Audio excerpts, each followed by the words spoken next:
Hey, what's up everybody, and welcome back to Newstos. And the acquisition wars continue on. We're still technically in the first month of 2022, and this is now the second massive acquisition that we're talking about this year, but this time it's from PlayStation.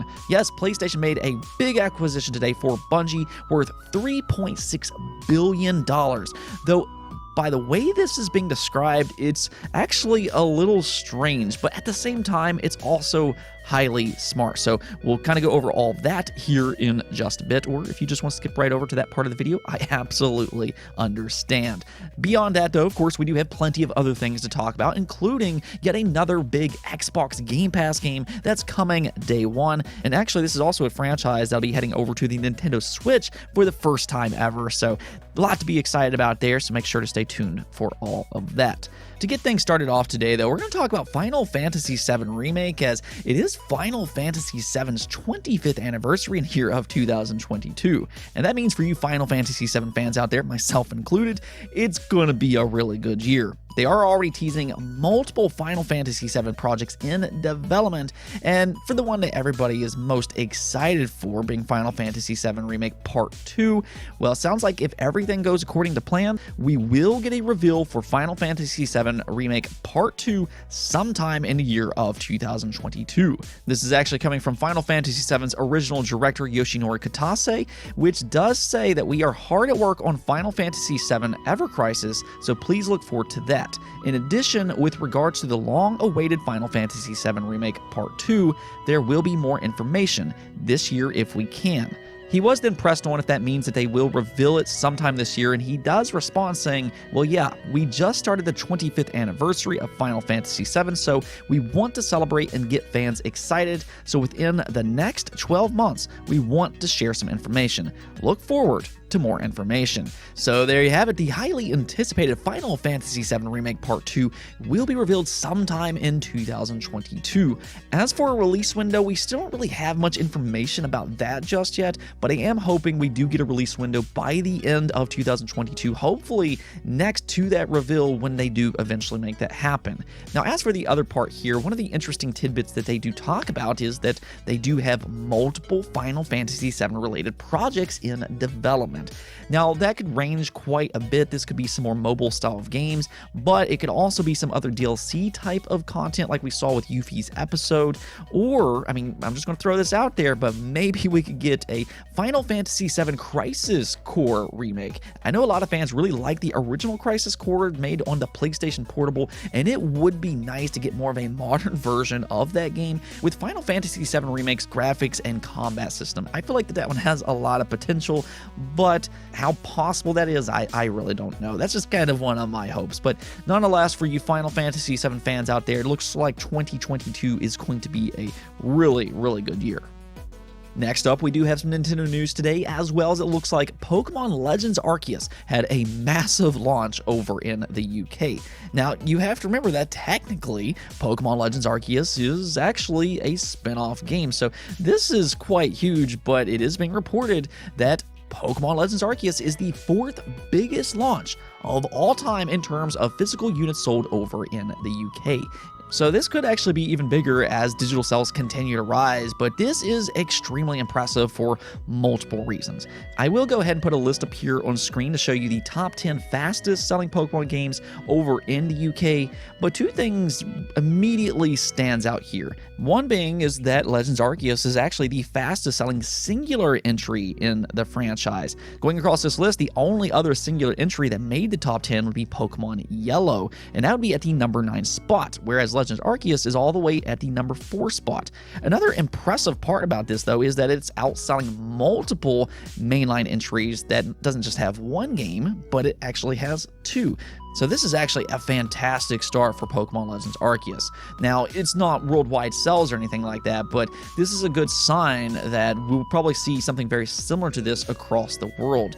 In fact, over the weekend, I actually pre-ordered this game on Amazon. It did not arrive to my house on time, and it was going to be a couple days late, so I went ahead and canceled my order. I went over to GameStop and picked up a copy where they only had a few left. And then when I contacted my friend, interestingly enough, he said that he had been to 4 different stores where they were all sold out. So it does look like a lot of people are jumping into Pokemon Legends Arceus. At this rate, it definitely looks like this is going to be the best-selling spin-off entry in the Pokemon franchise, and I think it's going to rival a lot of the mainline entries. And I think all this just kind of goes to show you the excitement for something different within Pokemon. Fans have been dreaming about changes like this for years and years, and again, while this is technically a spin-off, it will be really interesting to see with this type of success if they take some of the ideas from this game and maybe incorporate them into mainline entries going forward. So I do think that this is kind of an important release.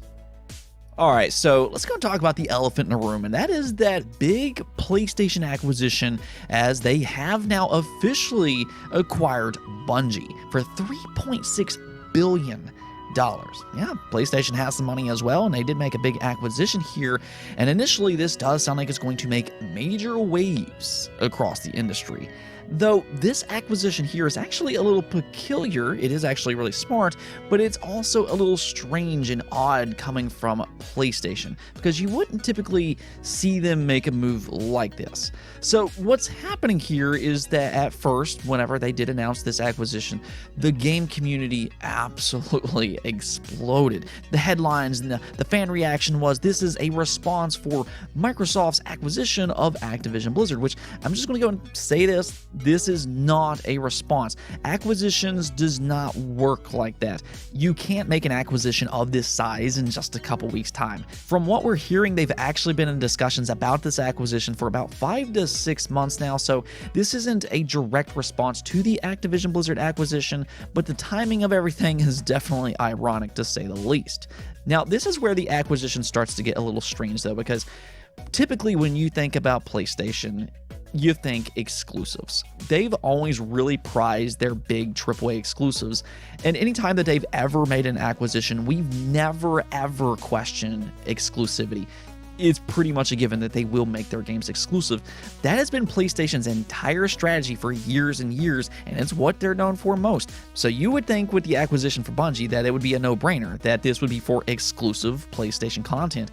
But actually, that's not the case from the sounds of it. They're actually saying that this acquisition was made for multi-platform live service games, both with Destiny 2 and future Bungie games. This was confirmed not only by Bungie themselves, but also PlayStation CEO Jim Ryan. He had some very interesting things to say in an interview with GameIndustry.biz, including that Destiny 2 and future Bungie games will continue to be published on other platforms, including rival consoles. And that right there would be the key words here, rival consoles. Now, if you take a look at more specific quotes, he does say the first thing to say unequivocally is that Bungie will stay an independent multi-platform studio and publishers. Pete Parsons, CEO, and I have spoken about many things over recent months, and this was one of the first and actually easiest and most straightforward conclusions we reached together. He then later on says that we are starting to go multi-platform. You've seen that. We have an aggressive roadmap with live services, and the opportunity to work with and particularly learn from the brilliant and talented people from Bungie that is going to considerably accelerate the journey we find ourselves on. So here he does seem to be confirming that this acquisition was not made for exclusive content, but rather for live service multi-platform games. And some people might be looking at that and think, why did they acquire Bungie for $3.6 billion to make multi-platform games? And the way I look at this is that it's kind of Sony's version of Mojang. Microsoft acquired the Minecraft studio Mojang years ago for $2.5 billion, and they kept all Minecraft content multi-platform from that point forward, and it has made them a lot of money. And when it comes to Bungie's games, one thing that they do really well is they build communities with these games that last for years and years. You saw that back when the original Halo trilogy, and they transferred that right over to Destiny. Destiny 1 and 2 has been very successful. It's made the company a lot of money, and especially with all of those microtransactions, the DLC and the expansions, they can make money on those games for years and years. So this is going to be a good revenue service for Sony. So this was the key reason that they acquired Bungie, and it's very possible that Bungie would not have allowed themselves to get acquired unless they were able to keep their games multi-platform going forward. And about that, Bungie did also have their own response in terms of exclusivity, and let's check out what they had to say. Question: Bungie has future games in development. Will they now become PlayStation exclusives? And their answer was no. We want the worlds we are creating to extend to anywhere people play games. We will continue to be self-published, creatively independent, and we will continue to drive one unified Bungie community. So again, this is just a really interesting acquisition. It's definitely out of left field in terms of strategy when it comes to PlayStation, but I think that they will make a lot of money on this in the long haul, and it also puts them in a better position if they do decide they want to do a subscription service kind of like Xbox Game Pass. They can include Bungie's IP into that subscription service, so they can definitely utilize Bungie's IP, and that goes beyond gaming. They are hinting at media as well, so we'll kind of see how all that works out. One of the other things to note here, though, is that even if this acquisition isn't specifically for exclusive PlayStation content, one thing that Jim Ryan did say is that they are not finished with acquisitions and that you should expect more. So this is just the beginning of 2022, but we should definitely keep our eyes peeled going forward, as it sounds like this is going to be another busy year in terms of acquisitions. All right, so we do actually have one more thing to talk about today. It's just been a busy day overall, and this one is actually for an Xbox Game Pass Day 1 release. And this actually is technically connected to PlayStation as well because, well, MLB The Show 22 has now been confirmed for the second year in a row to release directly into Xbox Game Pass Day 1. Yeah, this was massive news last year when MLB The Show 21 was announced for Xbox, and it included a Day 1 Xbox Game Pass release, as this is a PlayStation-developed game. MLB The Show is developed by PlayStation San Diego Studio, and for years these have been PlayStation exclusives. That's just been a really unfortunate situation, as it leaves other platforms without MLB, and they were just missing out on a lot of sales because of this. And considering this is a licensed game, I can't imagine MLB was too happy about that, and in order for PlayStation to continue making this, I feel like MLB probably stepped in and said, if you want to continue to make this, you need to make it from other platforms as well. And I think that's ultimately how we got to this point, but it is really interesting to see for the second year in a row, it will be available in Xbox Game Pass Day 1. That means that more than likely, they were pretty happy with what happened last year over on Xbox. But to make news even better, not only did MLB The Show 22 get confirmed for Xbox Game Pass and Xbox, but it's also for the first time ever coming over to the Nintendo Switch as well. Yes, everybody can be happy now. MLB will be playable on Xbox, PlayStation, and the Nintendo Switch, and all of this will happen on April 5th. So if you are an MLB fan, you actually have a really high quality game to look forward to here, because PlayStation San Diego Studio, they have done an excellent job with the MLB franchise, and these have always been highly regarded games just overall. So just fantastic news. And what makes this even better is that it will include full cross-platform progression, cross-saves, and online multiplayer between PlayStation, Xbox, as well as Switch consoles. So yeah, when everyone plays, we all win. Let's go and move on over to the poll of the day, though, and this is something that I do every month. I like to see what you all are most excited for coming in the next month, so I asked you all, what new game releasing in February are you most excited for? And, well, no big shocker here, as the highly anticipated Elden Ring came away as the winner with 44% of the votes. I mean, obviously fans have anxiously been waiting for this game for multiple years, so wasn't too surprised to see it come away as the runaway winner here with 44% of the votes. Then second place, you have Dying Light 2 at 23%, Horizon Forbidden West closely followed with 20% of the votes, and then Crossfire X with 8%. So there you have it, and even though Elden Ring was the winner here, I think one thing is clear is that the month of February is looking like a great month for gamers. And, you know, the thing is I didn't even really get to include all of the good-looking games that's coming out next month. You still have games like Sifu, Warhammer 3, there's Monarch, that's a JRPG that fans have been really excited about. There's also Martha is Dead, and yeah, it's just looking like a really good month for gamers, and I think that if you do like games, there's a good chance that you're going to find something to enjoy in the month of February. I am with you all, though. I'm going to have to go with Elden Ring as well. I'm a huge fan of the Dark Souls franchise, Bloodborne, Demon Souls, all of those games.